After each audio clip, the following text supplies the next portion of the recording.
والله إذا سمنت كله من وراكم. خلينا نشوف شنو اكو اكل رخيص بزيونه. تعالوا وياي. مرحبا. شلونك؟ شنو عندك؟ كباب، عندي ستيك، عندي تشل فراي، 3 انواع، عندي كبده صوصج وتشل فراي لحم.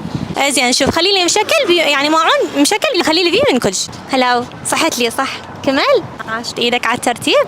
هذا الف وهذا الثاني وهذا الثالث. طبعا الماعون اللي خلالي بيه الاكل خلالي كبه وباذنجان و ملح مفروم، كل هاي شايفين الاكل البيتي القديم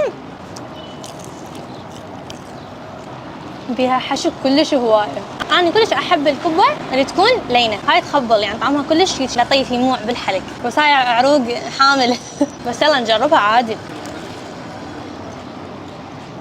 دهن دهن دهن. والله اذا سمنت كله من وراكم. هسه نجرب هاي الكبه.